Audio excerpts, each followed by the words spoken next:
What is up, guys? My name is Vaughn. This is Inosuke, and welcome to my channel. I have a really cool build for you guys today.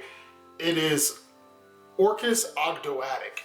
I took this list, a previous version of this list to my locals last week, and I went 5-0, and I wanted to kind of test the waters on a new variation or a couple of tweaks to the build, and I wanted to share it with you guys today. So let me know how you guys like it. Let me know what you guys want to see in the future, whether it's different variations of an Ogdoadic build or combo hands, combo videos, and stuff like that. So just let me know what you guys are looking for, and I will try my best to supply.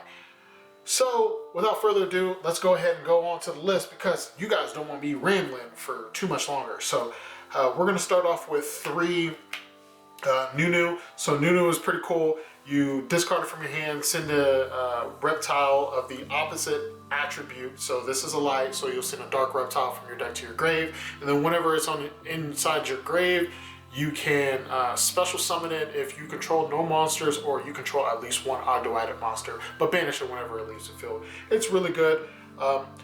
Tidbit, whenever it is on your field, you are locked into reptile monsters, so don't let anybody cheat. Don't let anybody cheat you because I have seen it personally. It's no good. So whenever it's on the field, you're locked into reptiles. Whenever it leaves the field, you're not under that lock anymore. So 3 Naya. Same thing as Nunu. You discard it from your hand, send a attribute of the opposite. So this is dark, you'll send a light reptile from your deck to your grave. Whenever this is summoned, you get to search an Ogdoadic spell or trap from your deck to your hand. The only Ogdoadic spell or trap you should ever be playing is a water lily. So the other Ogdoadic spell or traps are super situational and they never come up, and I don't think you should be playing them. I think they're very bad. So we're going to be playing 1 Zohan. We don't play the other one because I think it's pretty bad. So Zohan, pretty much whenever it's in your grave, you can send a card. Doesn't matter what kind of card it is. You send a card from your hand to your graveyard to add it. So add the Zoha from your graveyard to your hand. So you can send stuff like a Orcust Nightmare from your hand to your grave, and then normal summon Zoha, Nightmare target, and then Orcust combos. So whenever it does leave the field, you can make your opponent draw 1 card, and then they'll discard 1 card, and then you'll search an Ogdoadic monster, and then you can send a card from your hand to your graveyard. So you can declutter the Orcust monsters out of your hand. We're playing 1 Curse. Curse, you contribute, while it's in the grave, you contribute 1 monster and special summon it from grave. And then whenever it's special summoned, you can special summon 1 level 4 or lower Ogdoadic monster from your graveyard. This also allows your opponent to special summon 1 monster from the grave but negate its effects. That's only, so for this and Alert, that drawback is only whenever you're summoning these off of their own effect. So if you're summoning Alert or Cursed off of, like, let's say Water Lily or any other Reborn type effect, you do get their effects to special, and then for Alert, you can get the effect to take 1 reptile monster from your banish and any other monster from your banish. They do have to be face up, by the way. From your banish to your graveyard, but whenever you're not summoning them off their own effects, they do not have that drawback, so keep that in mind. Then we're playing the 1 Overlord. You are never summoning this off of its own effect, ever. 3 tributes is just too much.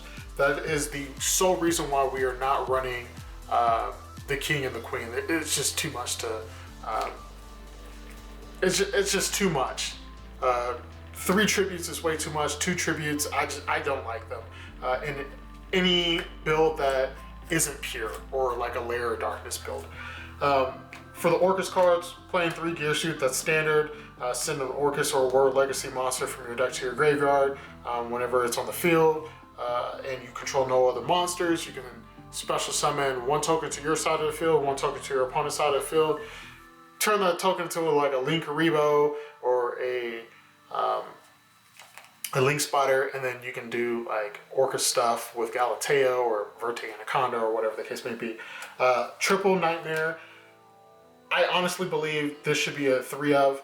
I see lists playing 2 of it. You should play 3, discarding it with Snake Rain.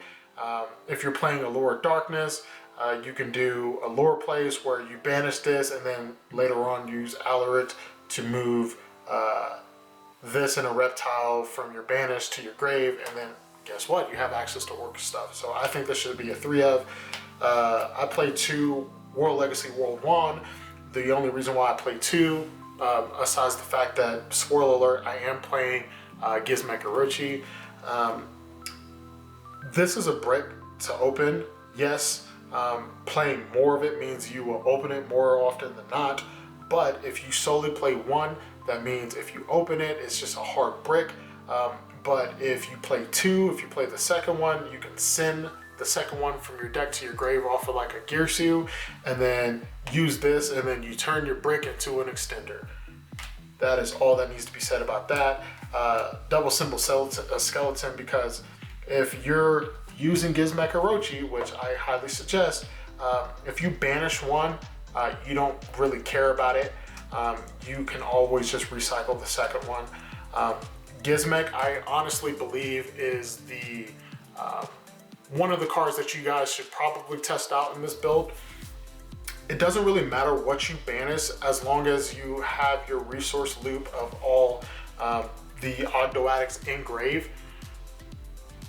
Whatever you banish off the top doesn't really matter. Other than that, you know, you have kind of like a resource loop and things of that nature. In your extra deck, you have a constant access to rank 8 and links, which is nice. I am playing the Dark Magician and the Red Eyes Black Dragon because, spoiler alert, we're playing Dragoons because the card is busted. You should be playing Dragoons if you have the card. If not, you can play stuff like IP Masquerena, into Unicorn if you're on a budget. But Dragoon helps mitigate the drawbacks of Alert and Curse. Triple Snake Rain, it's a Foolish Burial on crack. Discard 1, send 4 reptiles from your deck to your grave. We are playing the 2 Water Lilies. It checks on resolution, by the way, so keep that in mind. Of special summoning from your grave. So if you have 4 reptiles with different names in your grave, and then you send a 5th one, it checks on resolution whether or not you have 5 in grave, and then you can special summon from grave. And it does that all in one foul swoop. It doesn't do it in a new chain or anything like that, so keep that in mind. We have Orchestrated Babble, nothing to be said. Foolish Burial, and then 1 Orchestrated Return. You can honestly cut the return if you want. You're playing like 10 Orcust monsters anyway, and plus this is searchable, so I think you should be playing it. If you want to cut it, you can cut it. The Red Eyes Brick, and then I ended up going with my build more of a trap heavy lineup. So I ended up playing 3 Solemn Strikes. Solemn Strikes backed up with your Dragoon, backed up with your Orcust plays and your Dagishu. I think it's a very good thing to play. I'm playing 2 extra copies of Solemn Strike because Divine Wrath is kind of broken in decks that want to send stuff to the graveyard. And then double Torrential Tribute. Nothing to be said. Torrential plus any of the counter traps is a board break. So that's it for the main deck. And let's go ahead and go on to the extra deck. Moving on to the extra deck, we do play the 1 Linkuriboh. It's for the Gearsu.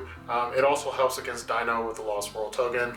Link Spider, just in case you get into Beard. It also serves as another option for your Gearsu. Playing the 1 Predator Plant Verte Anaconda. Send this cost, pay 2,000. Some of the most broken monster in the game. Eventually, I think it's going to get banned. Let's go 1 Nightmare Phoenix. Discarding cards to your grave is great. Destroying back row is great. I think you should be playing it. 2 Galateas.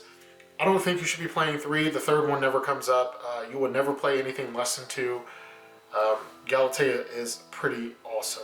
And then we have the 1 Boral Sword. Nothing else to be said about this. It's an OTK machine. If you don't want to play the Dragoon bricks, you can opt to play the IP Masquerena over the Verte, then over the Phoenix play Unicorn, and then over the Sword you can probably play Access Code. But honestly, Access Code is kind of bad in this deck just because you'll only ever get one pop out of it. I would rather much go for an OTK with something like Sword. Going over to the XCs, King of the Feral Limp. With new, sometimes you are reptile locked, and getting out of that reptile lock is pretty important. Plus, you can always search something and then discard it for something. We are playing the double Dingirsu. Nothing to say about this guy. You can hard make him with all of the snakes, with like the regular snake combo, which is pretty nice. So if you, this has come up before. Earlier I did something with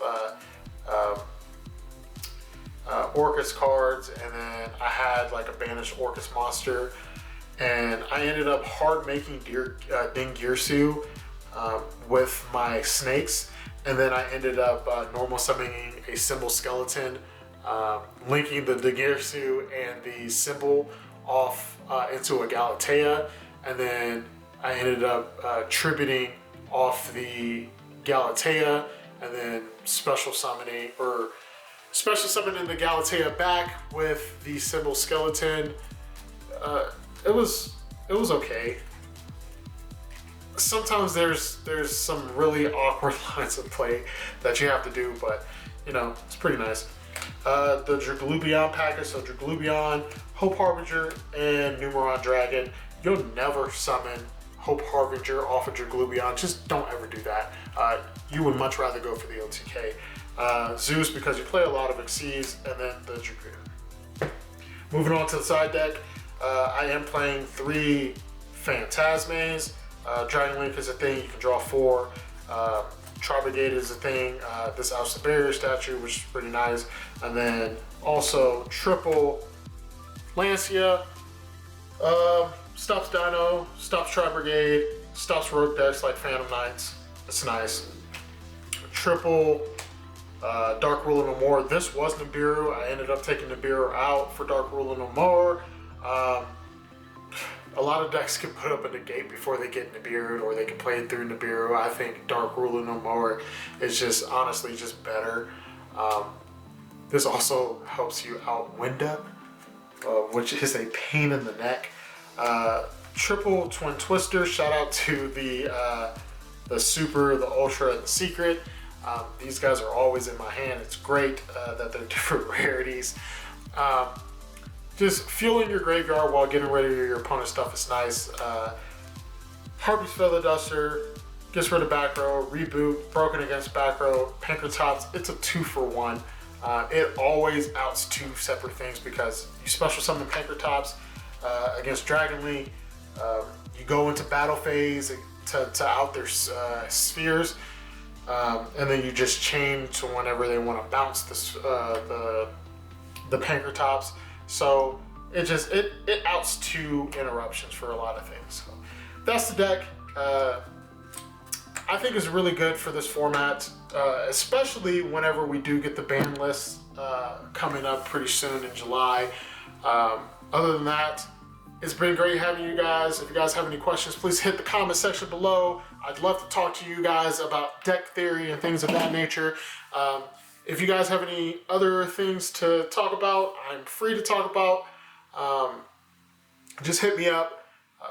Please, if you enjoy the video, like and subscribe. I will be putting out some deck building theories and some roundtable discussions about different styles that this deck can go through. So that has been me. It's been a pleasure. Peace.